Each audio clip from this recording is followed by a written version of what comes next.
اسرائیل نے پوری دنیا کو یہ یقین دلا رکھا تھا کہ وہ دنیا کا سب سے محفوظ ملک ہے، اس کی سرحدیں اتنی مضبوط ہے کہ کوئی اس کے اندر داخل نہیں ہو سکتا، کوئی پرندہ بھی اس کے دیش میں پر نہیں مار سکتا ہے، کوئی راکٹ اور میزائل اگر اس کی سرحدوں میں اس کی حدود میں آتا ہے تو فوراً ناکام ہو جاتا ہے۔ اس کی ٹیکنالوجی اتنی مضبوط ہے کہ وہ ہر چیز پر حاوی ہے۔ اسرائیل کی خفیہ ایجنسیاں اور انٹیلیجنس دنیا میں سب سے آگے اور نمبر 1 ہے، لیکن ایک جھٹکے میں حماس اور اسرائیل نے اسرائیل کو پوری دنیا کے سامنے ایکسپوز کر دیا ہے، اس کی طاقت کو ناکارہ اور ناکام بنا دیا ہے، اور یہ بتا دیا ہے کہ حماس کے صرف 2 گھنٹہ کی فائرنگ میں پورے اسرائیل میں تباہی مچ گئی، قیامت برپا ہو گیا اور پورے دیش میں خوف کا عالم طاری ہے۔ اتنا بڑا حملہ حماس نے صرف 2 گھنٹے میں کیا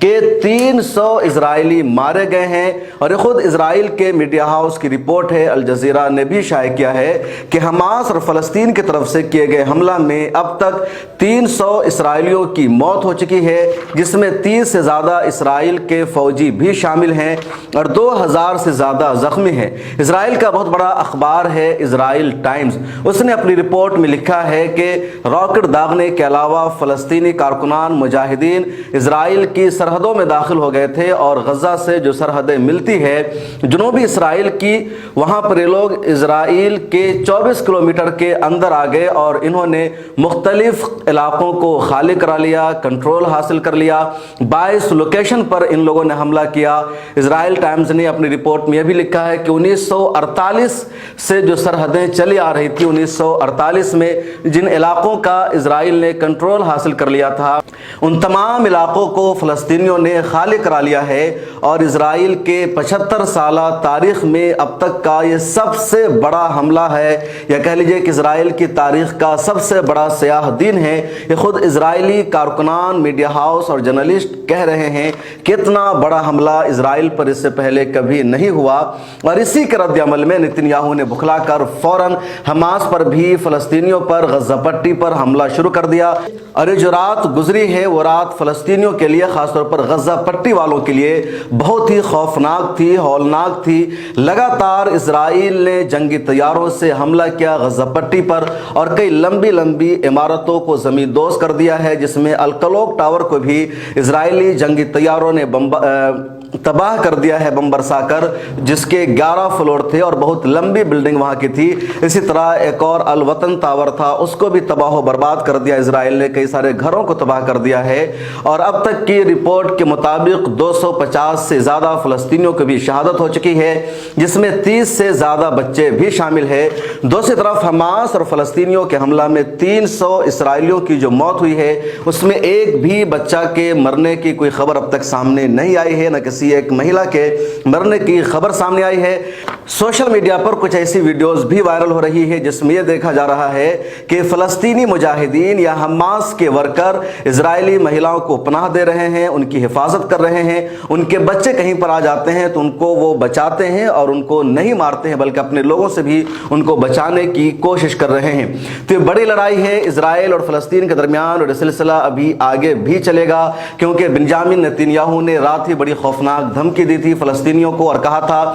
جتنے شہری غزہ پٹی میں رہتے ہیں وہ سب اس علاقہ کو خالی کر دیں، ہمارا حملہ جاری رہے گا، اور ہم حماس کو نیست و نابود کرنے تک حملہ جاری رکھیں گے۔ اسرائیل کو امریکہ نے بھی کھل کر سپورٹ کر دیا ہے، مالی مدد بھی دی ہے، برطانیہ نے بھی کھل کر سپورٹ کیا ہے، انڈیا کا بھی سپورٹ ملا ہے، اس کے علاوہ یورپ کے اکثر ممالک کا سپورٹ مل رہا ہے اسرائیل کو۔ دوسری طرف فلسطین اور حماس کے مجاہدین تنہا لڑ رہے ہیں، ان کے ساتھ کوئی نہیں ہے۔ کچھ ممالک کا بیان آ رہا ہے بس ان کی حمایت میں، لیکن جنگ وہ تنہا حماس کے لوگ لڑ رہے ہیں۔ اس بیچ یہ خبر آ رہی ہے کہ حزب اللہ نے بھی حماس کا ساتھ دیا ہے اور نارتھ اسرائیل میں اسرائیل پر حملہ کر دیا ہے۔ حزب اللہ کی طرف سے کیے گئے حملہ میں 3 اسرائیلی آرمی کی موت ہو چکی ہے۔ رد عمل میں اسرائیل نے بھی لبنان پر حملہ کیا ہے، اور اسرائیل کا دعویٰ ہے کہ ہم نے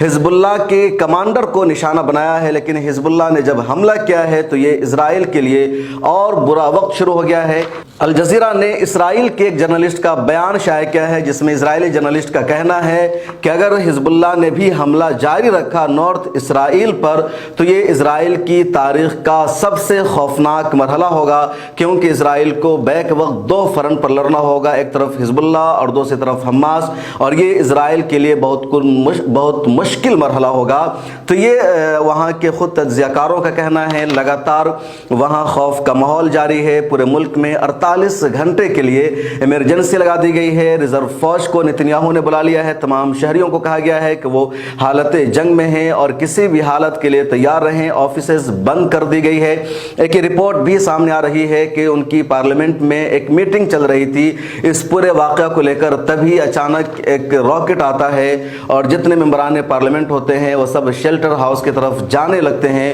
تو پورے اسرائیل میں خوف کا عالم ہے اور پوری دنیا اسی پر حیران ہے کہ حماس، جس کو ایک دہشت گرد آرگنائزیشن کچھ لوگ مانتے ہیں، جس کے پاس کوئی ملک نہیں ہے، ان کی اپنی کوئی طاقت نہیں ہے، اس حماس نے کہاں سے اتنا بڑا حملہ کر دیا کہ اسرائیل کی خفیہ ایجنسی ناکام ہو گئی ہے، اس کی انٹیلیجنس ناکام ہو گئی ہے، اس کی ٹیکنالوجی ناکام ہو گئی ہے، اس کی سرحدیں نہیں روک پائی فلسطینیوں کو، اور فلسطینی اسرائیل کی سرحد میں داخل ہو گئے اور اپنے پرانے علاقوں کو انہوں نے واپس لے لیا ہے۔ مڈل ایسٹ آئی نے اپنے ٹویٹر ہینڈل پر ایک ویڈیو شیئر کیا جس میں دیکھا جا رہا ہے کہ ایک نوجوان اسرائیل کی سرحد میں داخل ہوتا ہے اور وہ روتا ہوا کہتا ہے کہ یہ ہمارا علاقہ ہے، ہماری زمین ہے، 1948 میں اسرائیلیوں نے، یہودیوں نے ہم سے چھین لیا تھا، ہماری زمین پر قبضہ کر لیا تھا، اللہ کا شکر ہے کہ دوبارہ ہم نے اسے واپس حاصل کر لیا ہے۔ اور ابھی تک 24 کلومیٹر کا یہ ایریا جنوبی اسرائیل کا جو 1948 میں اسرائیل نے قبضہ کر لیا تھا، فلسطینیوں نے اور حماس نے دوبارہ اس کا کنٹرول حاصل کر لیا ہے۔ اسرائیل کی آرمی اس کو خالی کرانے میں ناکام ہے اور یہی بنجامن نتنیاہو کی بکھلاہٹ کی سب سے بڑی وجہ بنی ہوئی ہے۔ اس رپورٹ میں اتنا ہی، پھر ملاقات ہوگی، اپنا خیال رکھیں۔ ملت ٹائمز کو آپ کی ضرورت ہے، ہماری آپ مالی مدد کریں۔